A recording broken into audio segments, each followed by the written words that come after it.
It's considered to be a day called the Mother of Devotion, Mother of Love, and also the Father of Love. Combination of the Mother of Love and the Father of Love, that energy is what you will feel today. And that particular day in Sanskrit is called Janmashtami.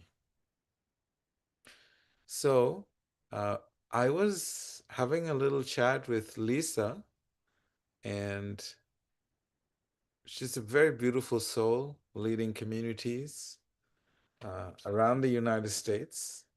And we started to talk, and she said, Veda, what is the heart? And I kept thinking, what is the heart? Is a great question. And this question is very applicable for today because today happens to be the day of the heart. And in the Sanskrit dictionary, the word heart has 50 different meanings. It's pretty wild.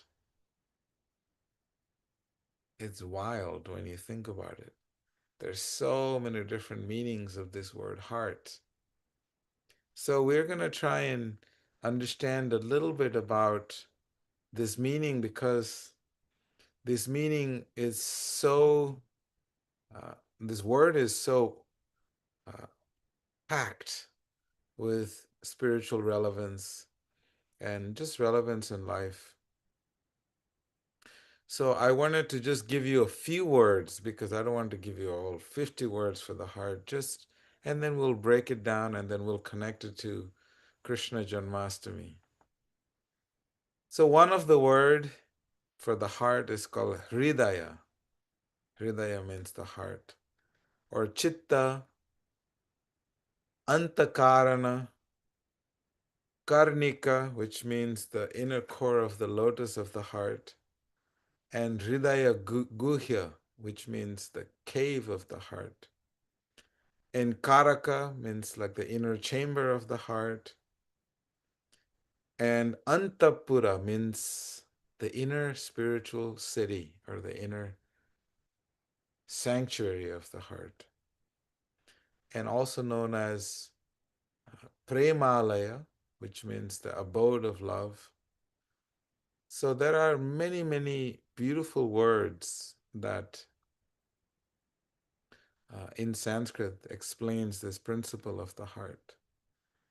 What we commonly know is that heart is a physiological object, is a substance, is a blob that pumps blood. That is what our most probably common and very simple understanding of what the heart is. But in the yoga text, the sages, they spent tremendous amount of spiritual energy and investigation into understanding the depthness of this heart. So this word hridaya, we'll just dive a little bit into some of the words. There is a beautiful Sanskrit text in the Srimad Bhagavad Puran, which is an ancient yoga text. Beautiful. And in that text, there is a text where it says, Hridyantasto yhyabhadrani vidhunoti suhrit satam. Heart is the reservoir or the center of friendship. Any friendship that is made with the heart, from the heart, and within the heart, that heart is called the Hridaya. And in the Bhakti tradition, we will see that there is a lot of emphasis given to developing this friendship within the heart, because within the heart, there is nothing but purity. And only from that space of purity can friendships develop. So this word suhrit in this text explains that it is only from the heart that you can develop and maintain and contain genuine friendships. So many of you have heard this great story of Narada. Narada was this great saint. He just travels around. He's got this interplanetary access where he goes from one dimension to another, one planet to another. And what he does is he lights the fire, the lamp in the heart. He reignites it. So in that particular story, Narada met this great hunter. I have told you the story of the hunter before, Mrigari the hunter. And he taught him a very unique mantra. And that cultivation of that power that this mantra is infused with and embedded with, then he was able to create a deep friendship within himself with the divine, so much so that such a cruel hunter, he became friends with all beings that lived in and around where he lived in the forest. It explains that when he gave up hunting and he was cultivating his hridaya, his heart, what happens, the villagers who dreaded coming into his hunting territory, what happened is that the villagers would come and they would bring offerings for him. They would bring food, they would bring clothing, they would bring everything that he could possibly need for his sustenance. So this was the product of cultivating this hridaya. Hridyantasto yabadrani vidunoti shuhrit satam, which means that friendships have to be cultivated within the heart. And the process that is given in the Bhagavatam is through the chanting of this sacred mantras. Sound vibration. Many times we develop friendships and relationships, and sometimes it doesn't get very deep. And because it doesn't enter into the heart, those friendships, it doesn't sustain. They just evaporate and they fall apart. So this word hridaya means the heart. And this story is about cultivating the hridaya, the friendship within the heart. And another word that you will find, we even have it, we commonly use it, called the chitta. Chitta, although it's some commonly known as, loosely can be translated as the subconscious mind, but it is also used to describe the heart. Or Sri Chaitanya Mahaprabhu, he is one of these great saints, came on this earthly planet 535 years ago. He writes very beautifully in this text where he calls the mirror of the heart. Mirror of the heart, you know that if the mirror is clean, then you're able to see properly. Otherwise, it's difficult. So he explains, Cheto Darpana Marjanam Bhava Maha Davagni Nirvapanam. Very beautifully, he explains that sometimes our heart, the outer part of the heart, gets covered in dust. So he explains that we must remove the covering of the heart, the dust accumulated. And that, he explains, it is done through service. There is these two great personalities that lived around the same time, and They're considered to be the biggest sinners of all times. And they were called Jagai and Madhai. And it was described that there was no sin that they had not committed. And in the abode of the god of justice, or god of rules, Yama, or the god of death, some people know him as, he has a scribe, a person that writes everything that we do in this world. And in his book that he wrote about the sins of these two people, his book was overfilled. Now you have to keep in mind the data center in his abode of the hellish planets, it never runs out. But these two people were so sinful that they had committed all the possible sinful activities that they was beyond comprehension. But when they finally met up with the sages and they met Sri Chaitanya Mahaprabhu, this great saint, what happened? He realized that these people's hearts need to be cleaned. And what did he do? He engaged them in something called the menial service. Menial service means when you do service, when you're not recognized for your service. And how did he engage them to clean the heart? This chitta. He engaged them by having them clean the bathing ghats. Ghats are bathing, how do I say it in English? Like places where you can bathe in the rivers. They create platforms, or docks. Maybe that's the correct word, but docking is not the correct word. Or maybe the shores. In India, they put steps for people to go into the rivers and they go out the rivers to make it easier.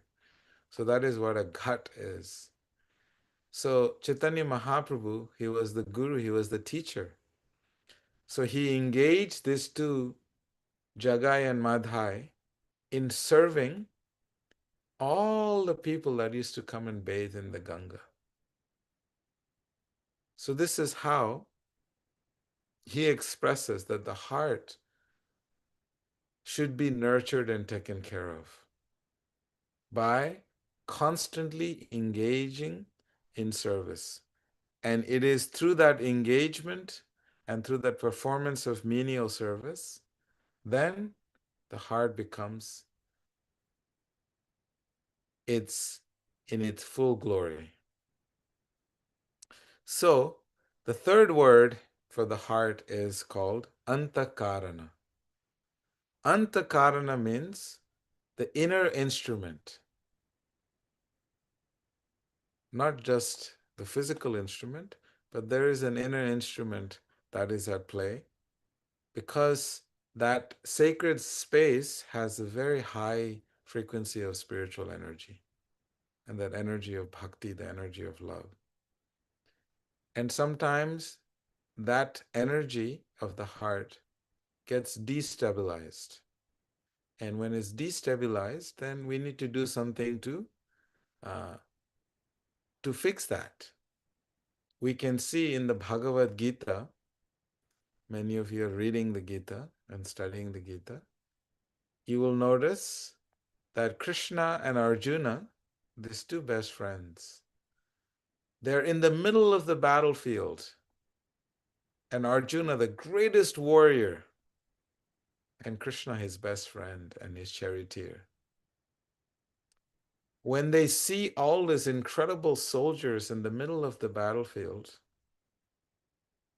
Arjuna becomes weak in the heart. What happens? He forgets his dharma.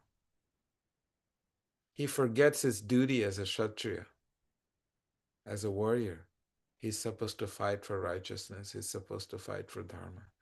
But his heart becomes weak. And what happens?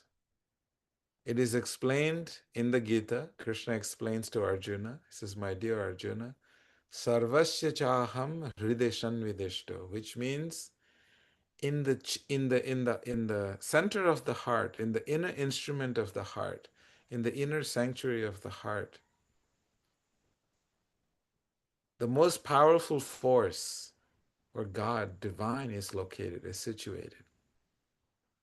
And from that sacred inner instrument, from that space, comes matta smitir jnanam, remembrance, knowledge, and forgetfulness. These are three things that are coming from that antakarana, from that inner instrument. And Krishna reminds Arjuna about this antakarana, or the inner reasoning, the inner cause, the inner instrument. And then Arjuna regains his composure and he's ready to execute his dharma. So this is another example of this word antakarana that we see that happens in the battlefield of Kurukshetra.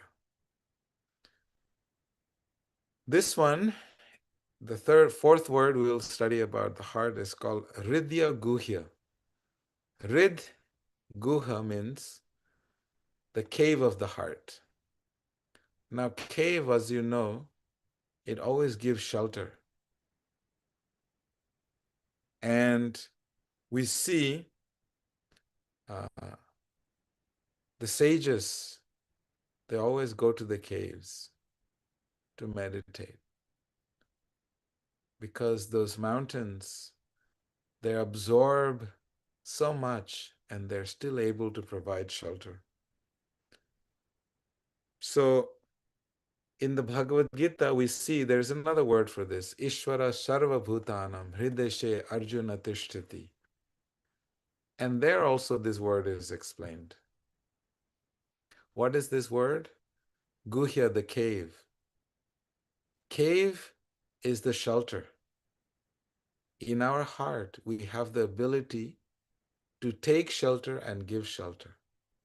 When our heart can actually take shelter, then our heart becomes a cave where others can come and take shelter. Many of us, you know, we go to India. I'll be going to India very soon in October. Many of you are coming with me. I'll be taking you to this cave of sage Vasishtha. This is where Jesus meditated, in this cave. And there it is expressed that if you just sit there and meditate, you'll be able to create that space within your heart. You'll be able to take shelter and give shelter to others. And in that famous story of this great saint named Vidura, he was a saint. He was a son of a maidservant. He was born in what they would consider in a low-income society, in a struggling family, materially. And his main focus in his life was to cultivate bhakti in his heart, and he was able to take shelter. His heart was able to take shelter in Krishna, in this embodiment of love. So much so that his heart became the cave, became the shelter of so many people who were living in this kingdom of Hastinapur. And in that space, we see Vidura he always maintained the ability to give shelter, to provide shade to those who are suffering from the heat of material life. Even though he was in the midst of, the world politics, because he was in the kingdom of Hastinapur. So, this is the fourth word we study about the heart, the cave of the heart. And the next one is called Prema Mandir, means the temple of the heart. We see this creator Brahma, he's the creator, and he beautifully writes, Prema Anjana Churita Bhakti Vilochanena. Beautiful text where he writes that when the heart opens, is filled with prema, when the heart is turned into a temple where the divine can reside, then through the eyes of the heart, through the ointment applied to the eyes of the heart, which is prema, which means pure, unconditional, transcendental love, then everything in this world feels and is perceived as divine play. You know, in our lives, you will see we're on a stage, we're doing drama, we're doing theater, and we wear all these different costumes and makeups. So many different costumes that we wear. And we are on display. And people are watching us, and we're watching people. But when we are able to create this Prema Mandir, the temple within the heart, then what happens?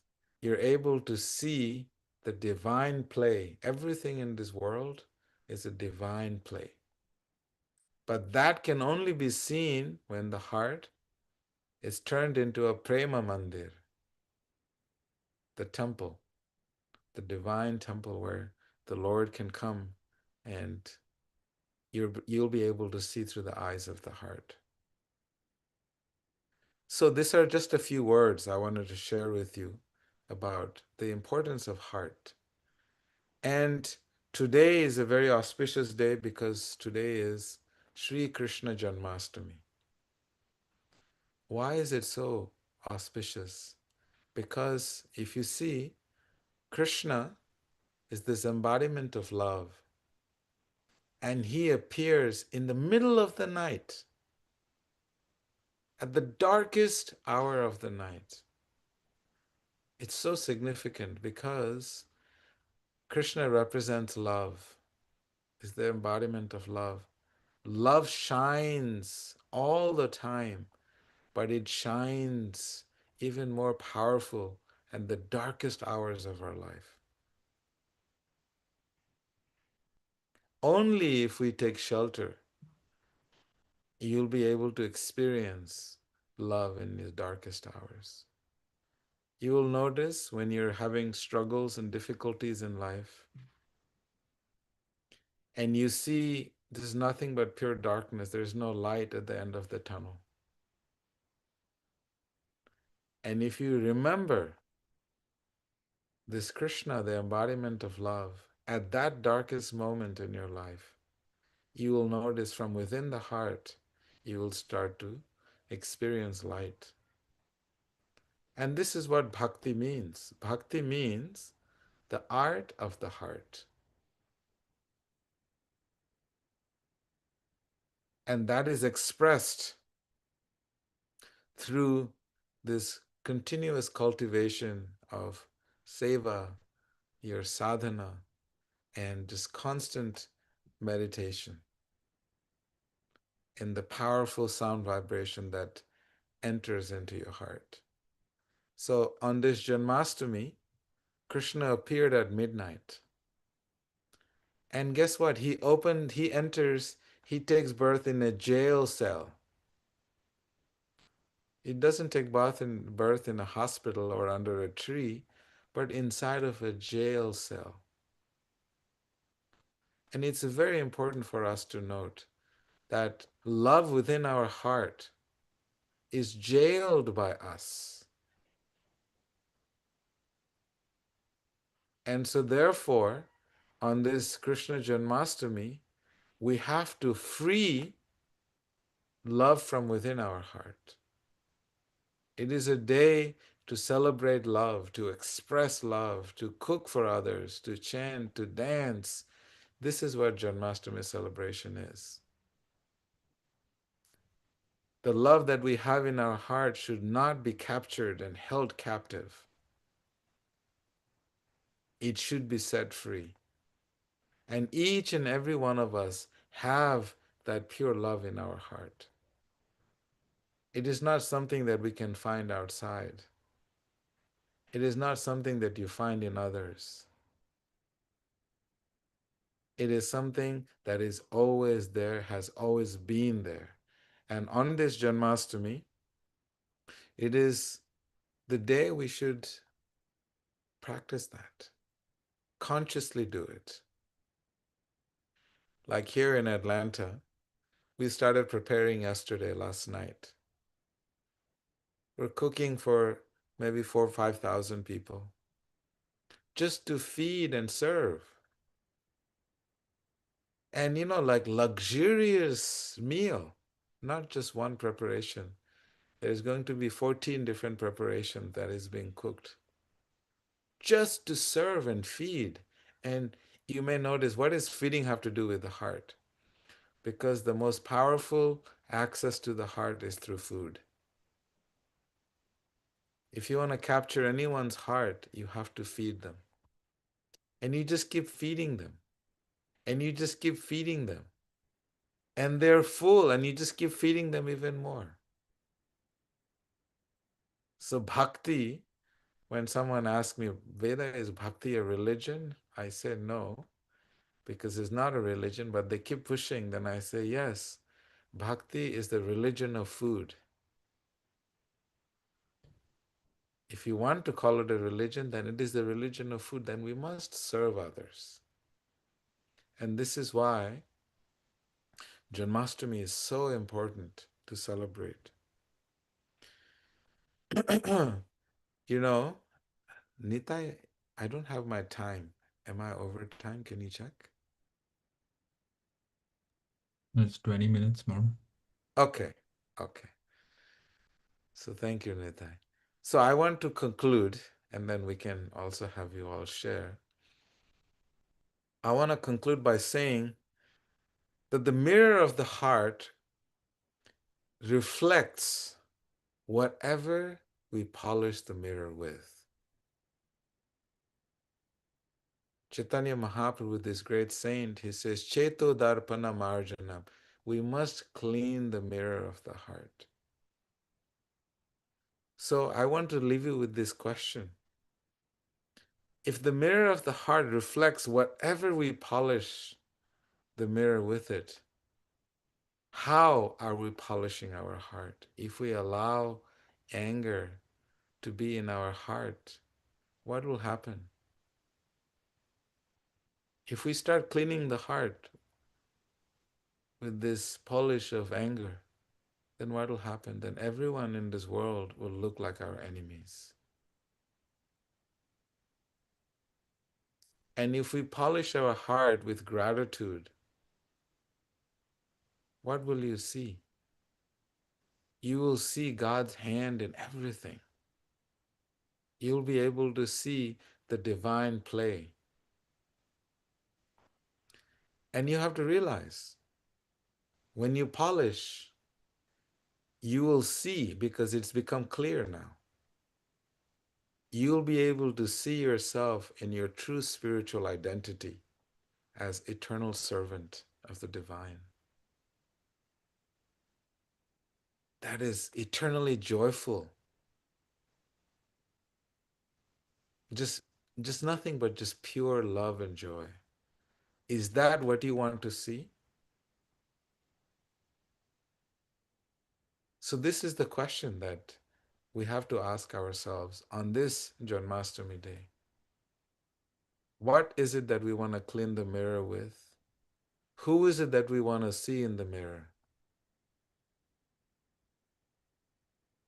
And if we make the right choices on this Krishna Janmashtami, you'll notice that this will be the most joyful, the most memorable, the most prophetic the most powerful day of your life. And this is why I recommend all of you to please celebrate Janmashtami and unleash and just unshackle, unlock this deep love that we have in our heart. So I want to thank you so much for joining me on Krishna Janmashtami. We're going to be feeding thousands of people. We're going to be chanting all day long and dancing and eating and feeding. This is what love is. In Colombia, I was just there 10 days ago, and we had hundreds of people coming, and our theme was cantar y bailar, chant and dance. So amazing. So now I get to do that here in Atlanta, Georgia, with thousands of people. We'll be greeting them with a smile and feeding them more. And when they can't eat anymore, we'll feed them even more. And then we'll just dance with them and then feed them again. So this is what Janmashtami is. So thank you all very much. Anyone has any thoughts they would like to share?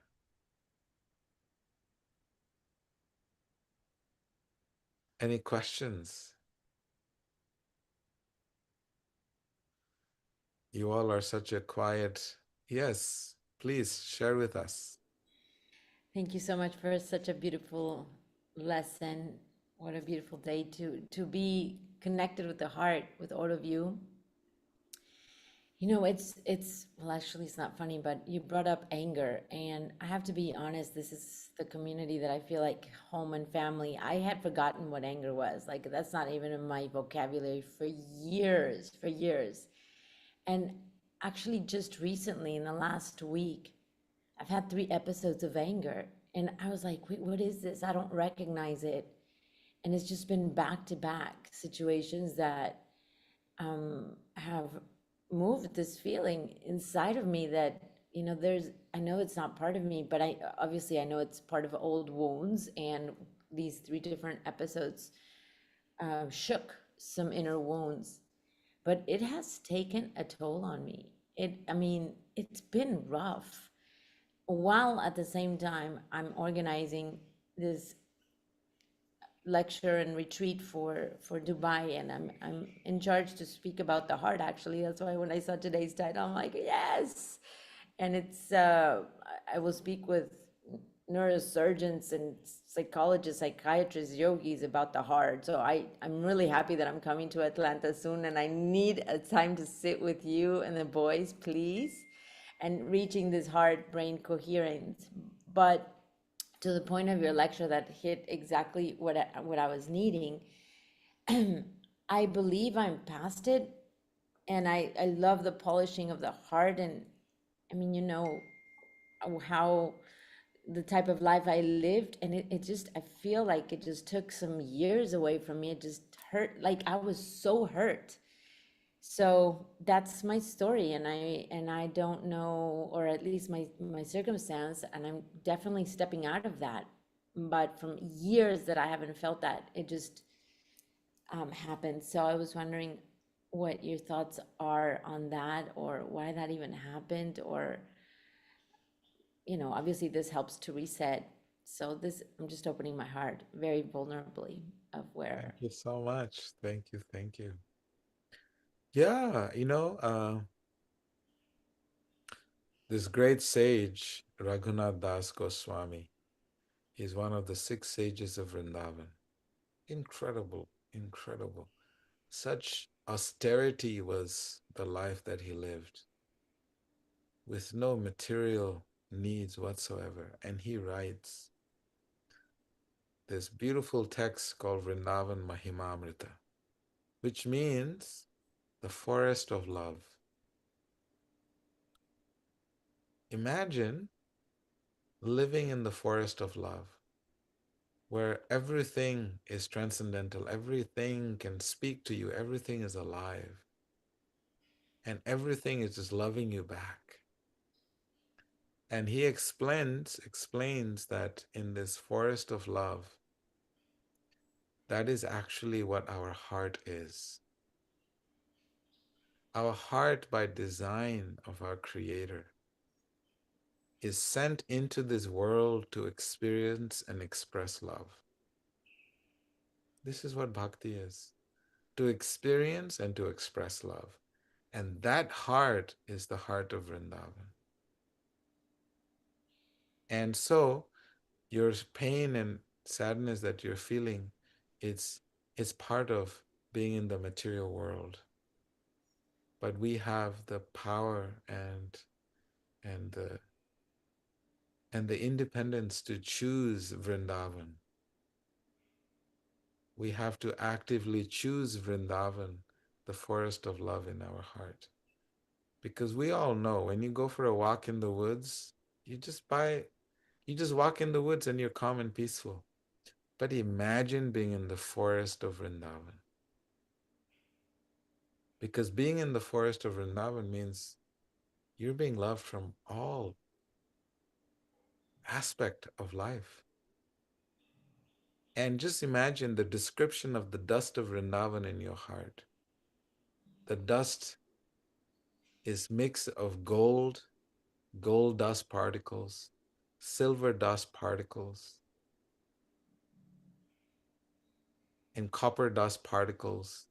And they're all these metals, dust particles in such powerful, uh, energetically combined to make you feel the minute you walk on that dust of Vrindavan in your heart, you're feeling love because it's soft like cotton, it explains. So imagine being in that place in your heart. When you're walking in your heart, you're feeling the cushion, you're feeling the softness. And every single tree, vine, flower, fruits, everything is there in the heart. And in that space, each and every entity has nothing but pure love for us. And he expresses this in such poetic detail that he said, once you go into this heart of Vrindavan, in the forest of Vrindavan in your heart, you will never leave. He said that place is a place of intoxication. You want to know what real intoxication is? Enter into Vrindavan and you will never want to leave. And that's why this great sage Sukadev Goswami, he explains, Vrindavanam parityajam padam ekam nagachati. Very beautifully he writes in Sanskrit poetry. He says that love personified never sets his foot out of Vrindavan. Imagine. So the point I'm making that I want to share with all of you today on Janmashtami, it is a day to enter into Vrindavan. It is a day to move away from the pain and the hurt, because this pain and the hurt, it's all part of being in the material world. And we have the opportunity to take shelter of the spiritual realm within our hearts. So your struggles, I fully understand, because we all will have to endure the repercussions of being in the material world. But I also recommend that we consciously choose the forest of love, the forest of Vrindavan. And I want to thank you all so much. So nice to be with all of you.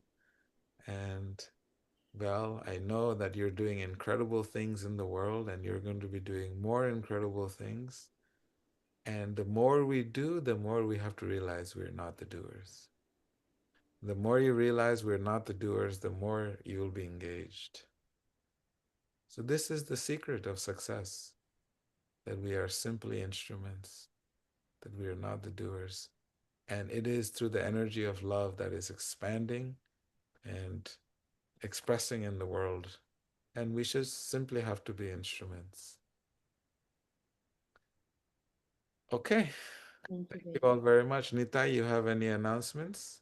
I just want to say thank you, if I may, Veda, for your beautiful treatment of the topic and the question about what is the heart. And I have to say, I love so much the fourth definition that it's the temple of God and to dwell there, as you were saying in Vrindavan, to live in the heart and to stay awake every day to what I'm polishing my heart with, what thoughts and ideas and that I'm nurturing that would allow me to stay in the purity of that. And Hmm. so I'm thankful for your gentle handling and beautiful handling of the topic this morning. Thank you so much for putting me on this topic to meditate on it and to share with it. Share whatever was there inside of me, my meditation. Thank you, Lisa. Nita, any announcements? I know we have a retreat coming up in West Virginia. So I'm not sure if you have heard. West Virginia is a very beautiful, beautiful state. I think it's called the state of love, I think. Is it? Who knows the lover state, I think it's called? Who knows it? The state for lovers, is it? The state for lovers. So we're going to the state for lovers in West Virginia, and all of you are invited. And Nita, I can share with you all the details. Thank you all so much. So nice to be with all of you. Namaste, everyone. Namaste.